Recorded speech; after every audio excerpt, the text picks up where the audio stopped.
बच्चों, welcome in Meenu Garg online classes. आज आप हिंदी और संस्कृत के महीनों के नाम पढ़ेंगे। आपने अंग्रेजी में महीनों के नाम तो पहले पढ़े ही हैं। जिस प्रकार अंग्रेजी में महीनों के नाम 12 होते हैं, उसी प्रकार हिंदी और संस्कृत में भी महीनों के नाम 12 ही होते हैं। अंग्रेजी में महीनों के नाम जनवरी से शुरू होते हैं, लेकिन हिंदी के महीनों के नाम अप्रैल महीने से शुरू होते हैं। यानी कि अप्रैल, वो अंग्रेजी का महीना अप्रैल पड़ता है, तब हिंदी के महीने शुरू होते हैं। हिंदी का पहले महीने का नाम है चैत्र, उसको संस्कृत में चैत्र कहते हैं और वह अप्रैल के महीने में पड़ता है। यानी कि हिंदुओं का जो नववर्ष होता है वो चैत्र महीने में होता है, और चैत्र का महीना जो होता है वो अंग्रेजी के हिसाब से अप्रैल में पड़ता है। मतलब ये ज़रूरी नहीं है कि वो 1 अप्रैल से पड़े, वो 4 भी हो सकती है, 8 भी हो सकती है, क्योंकि ये हिंदी तिथियों के हिसाब से हिंदी के महीने चलते हैं। हिंदी दूसरा महीना होता है वैशाख, इसको संस्कृत में वैशाख है कहते हैं, और यह लगभग मई के महीने में पड़ता है। तीसरे महीने का नाम है ज्येष्ठ, और इसको संस्कृत में ज्येष्ठ कहते हैं, यह जून के महीने में पड़ता है। चौथे हिंदी महीने का नाम है आषाढ़, और इसको संस्कृत में आषाढ़ कहते हैं, और यह लगभग जुलाई के महीने में पड़ता है।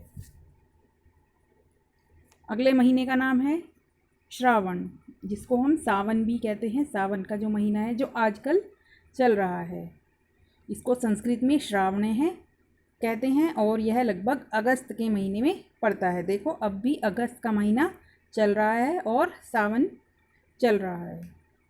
अगले महीने का नाम है भाद्रपद, जिसको भादो भी कहते हैं, और संस्कृत में भाद्रपदः कहते हैं। यह लगभग सितंबर के महीने में आता है।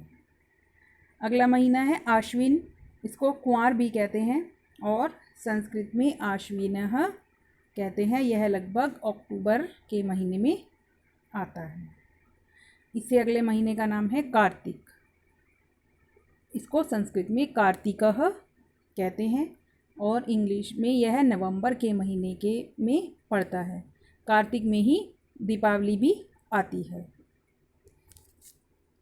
अगले महीने का नाम है मार्गशीर्ष, इसको अगहन भी कहते हैं, और संस्कृत में मार्गशीर्षः कहते हैं, और यह लगभग दिसंबर के महीने में आता है। अगले महीने का नाम है पौष, इसको पूस का महीना भी कहते हैं, और संस्कृत में इसे पौषः कहते हैं, और यह जनवरी के महीने में पड़ता है। अगले हिंदी महीने का नाम है माघ, और इसको संस्कृत में माघः भी कहते हैं, और यह फरवरी के महीने में पड़ता है। फिर आता है फाल्गुन, और इसको फागुन भी कहते हैं। संस्कृत में इसको फाल्गुनः कहते हैं, और यह मार्च के महीने में आता है। फागुन के महीने में होली का त्यौहार पड़ता है।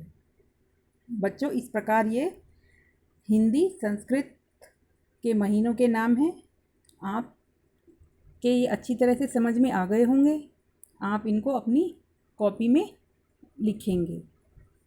वीडियो अच्छी लगी हो तो लाइक करेंगे। धन्यवाद।